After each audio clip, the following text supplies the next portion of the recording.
Basketball fans will probably agree that the choice for the greatest college basketball coach of all time is John Wooden, the Wizard of Westwood. And if they say that, then they'll probably know that Coach Wooden has done really the unprecedented and a record that will more than likely stand in history. Coach Wooden led his UCLA Bruins in the 1960s and the 1970s to 10 national championships in 12 years, a record that will probably stand forever. Coach Wooden was actually born a few years prior to World War I breaking out. He died several years ago, but even by the 1960s and 70s, he was considered dated in his methodology, particularly when he inherited a bunch of flashy players who seemed to be ego-centered. Can you imagine if he were coaching today? And his methods were considered outdated, and his personality and temperament certainly would not fit in to 21st century athletics. Coach Wooden lived by a series of nevers. He made a vow that he would never argue with a referee about a call. He told his players that in a game they would never slam dunk a basketball in the face of their opponent. They would never dribble between their legs. And they would never, ever trash talk their opponent while on court. Another eccentricity rule of his nevers is that he forbid his players to wear facial hair. One famous incident involved Big Red, Bill Walton, arguably the greatest college basketball player in terms of his career. He won several national championships, became an All-American. Coming back in his last year at UCLA, during that summer, he was a Grateful Dead fan, a hippie, and he grew a full beard. He came back to Coach Wooden's office prior to basketball season, and Coach Wooden, of course, struck up a conversation. Hey, Bill, good to have you back. What did you do with your summer? Was it good? Yes, Coach, it was great. Hey, Bill, I noticed you're growing a full beard. Now, you know my rule about facial hair. Yes, I do, Coach, but it's my right, and I'm exercising my right as an individual to grow facial hair. Well, Bill, do you mean that? I do, Coach, with all of my heart. Well, Bill, I want you to know that I respect a man who has convictions and will not bend. And I want you to say that I'm sure going to miss you at UCLA. Bill Walton said that as soon as that conversation, he sprinted across the quad, went to his dorm, and shaved his beard. Bill Walton went on to say that after that incident, not a week went by in his life that he did not call Coach John Wooden and tell him how much he loves him. In fact, upon Coach Wooden's death, it was known that every single player who played for John Wooden every month would contact him for advice on life, and he became like a father. One of my favorite John Wooden stories involves him being told by his players that he was a master of the basics. That just when you thought the game got complicated and you would get lost in the sophistication of the game, Coach Wooden would bring you back to the basics of excellence. And one of his famous routines was the first day of the first practice, the first 30 minutes. He would gather everyone at center court, sit them down, and would teach them how to properly put on a sock. The new players would roll their eyes and grimace, thinking, I came to the greatest basketball program and I'm being told how to put on a sock. He would actually correct them. No, this is not the right way. And he would show them until every player got it right. He would go around slapping them on the back. Good, that's the way to do it. And he would repeat the process until everyone properly put on their sock. And then after that, he would say, now boys, we go to the other foot and the other sock. And he would put on a sock. This went on for 30, 60 minutes. Then after that, it was a shoe and how to properly put on a shoe and tie it. They thought, this guy's insulting our intelligence. The older players would just laugh because they knew what was coming. And finally, the mastery of the basics, he would say, now boys, you came to UCLA to win a national championship. You cannot win a national championship if you do not win games. And you cannot win games if the basketball doesn't go in the net. And the basketball will not go in the net if you don't know how to shoot properly, rebound, or play defense. And you will not know how to shoot properly, rebound, or play defense if you don't have good footwork. And you won't have good footwork if your shoe is not on right. And your shoe won't be on right if your socks have wrinkles, because, boys, wrinkles cause blisters. And if you get a blister, your shoe won't fit, you won't run properly to score, rebound, play defense, the ball won't go in the hoop, you won't win games, and you won't win a national championship. And the lesson stuck. Just when we try to get carried away with ourselves, we get back to the basics. As a church, we are thrust into an age that has a lot of choices and information. We are an age of information overload. You and I get more data, resources, information, access, opportunities in one day than anyone in the 18th century got in their entire life. We are a generation on overload. Yet, unless you just dropped out from Mars the last year, we are one of the most unhappy in history. Now, how can this be? We have just spent a year spending billions of dollars to protect our health, told that we've got to get away from one another, wear a mask, take a vaccine to be happy, and yet, just the other day, if statistics are true, teenagers are more unhappy now than they were 3 years ago. There are more eating disorders among teenagers now than there were 3 years ago. There's more anxiety, more depression, more prone to suicide. How can this be when we have more therapists, more medicines, more seminars, more availability? The church of our day has responded accordingly. We have tried to become all things to all men to win some. And so we have everything from the Walmart church that offers everything for everybody, or the Starbucks church that has sort of their brand, and everything in between. And yet, more and more people are coming to church less and less. More and more of our culture are disenchanted with Christianity, and unless we've been blind, more and more public Christians over the last several years have left the faith and said, I really don't believe in this after all. So what is this little church to do in this militant world?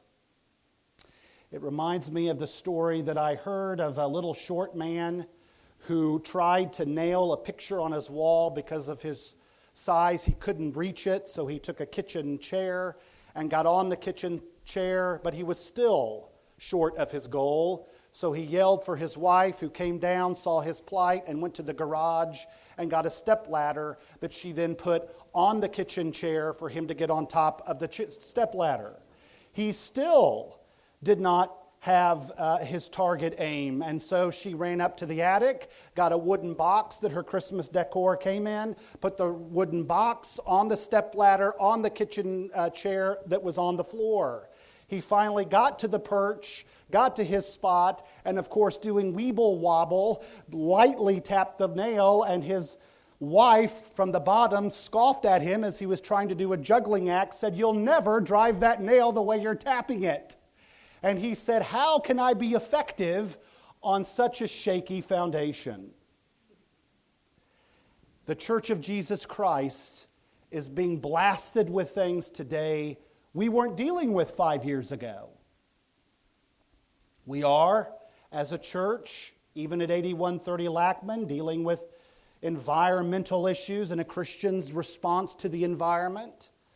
a Christian's response to transgender relations, a Christian in the church's response to woke and social justice and racial reconciliation, a Christian's response to other various theologies, a Christian's response to depression, a Christian's response to eating disorders, and on we go. This is where Matthew 28 liberates us. Because a true church, a gospel-driven church on this Mission Sunday, as a reminder, is a church that for all of those things we have to deal with, that are perhaps important in their own right, nevertheless is not the central focus of the Church of Jesus Christ. The resurrection of Jesus is. In Matthew 28, the Great Commission, as it does in every New Testament book, always follows the resurrection of Jesus. Jesus Christ rose, and because he rose, now Jesus turns to his people and says, "Now get busy, because I am alive. Go in this message." The resurrection is for all of the issues the New Testament church could have faced, slavery, polygamy, issues that were infiltrating the church, it was the resurrection in the New Testament that was the number one message of the church. Look at Paul's letters and see what he devotes the most volume to. It is the resurrection of Jesus Christ. Go see in the book of Acts, every time the apostles shared the gospel, what was always in their message? It was always the resurrection. The fact that Jesus Christ has conquered death is still the only life-saving message for dead souls in our world. And if Jesus Christ cannot save a soul, they're not getting saved. And so on this day, to remind us, and more to the point, to encourage us before we go on this Missions Emphasis Sunday, that the church, our little church, and every other true church will be triumphant in the gospel because Jesus is alive. That is our only hope.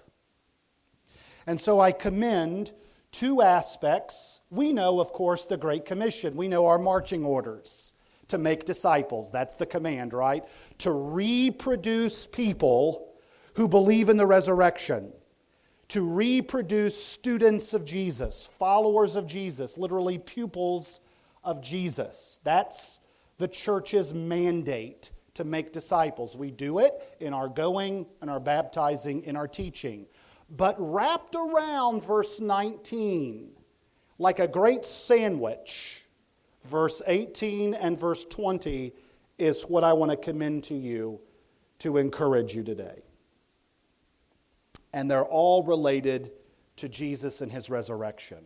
First, Jesus' resurrection and his resurrection power enables the church's mission to triumph. Notice what he says in verse 18.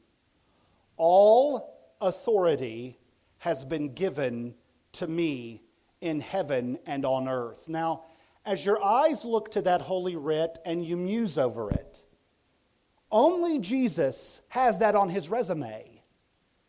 He's like, Eddie Van Halen's playing, imitated but not duplicated. I mean, Jesus has had imposters, but no one can duplicate his resurrection power. He and he alone does this. And he says, because of that, all authority is given to me in heaven and on earth. Now, that's pretty expansive.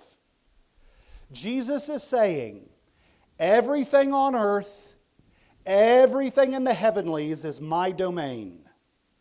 I have dominion over it. And right after that, he says, now you all get busy. Because I rose from the dead, now I've been given all authority. Now, when I was a kid growing up here, My parents were really great to me, and they spoiled me.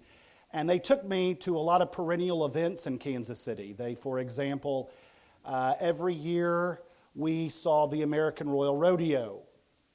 Every year they took me to wrestling matches down at Municipal Auditorium and Kemper Arena and watching the WWF and the NW and all these.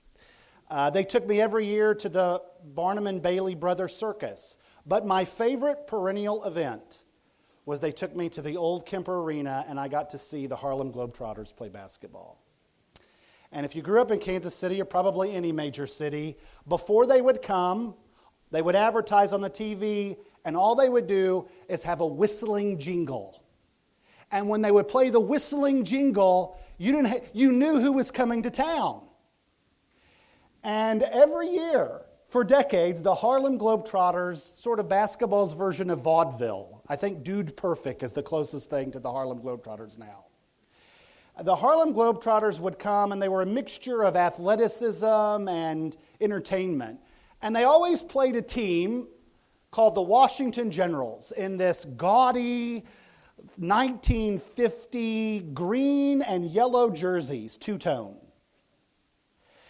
And when the commercial would come to promote the Globetrotters and you'd have the whistling tune, no one bought $20 of a ticket to go watch the Harlem Globetrotters, and you would not think, come see the Washington Generals try to eke out a victory. You knew who was going to win. They were just props running around looking like a bunch of buffoons. You went to see not who was going to win, but how were the Globetrotters going to do it. Who was going to have water in the form of glitter thrown on them? Who was going to play the gorilla? Who was going to do all these things? You knew the Globetrotters were going to win. It was just simply how. I know we are living in an age with the media, with more and more rank unbelief, with culture that will bombard. We might have an anxiety attack and be in a cold sweat, but let the Holy Scriptures remind you, Jesus has no competitors. He has one, is winning, and will win. And he's not up in heaven in a cold sweat having Gabriel fetch plan B because plan A is not working out. He doesn't have short cubicles because he's gnawing on them in an anxiety attack wondering how he's going to get out of this pickle. All authority has been given to him on heaven and on earth, and he tells his little church, go in my authority, in my resurrection power. So there is not a power struggle in the universe. And Old and New Testament gluts it in our face. The Psalms over and over again announce all the ends of the earth will praise his name. Habakkuk tells us that the knowledge of the glory of the Lord will cover the earth like waters cover the sea. John tells us that the kingdoms of this world will become the kingdoms of our God and his Christ.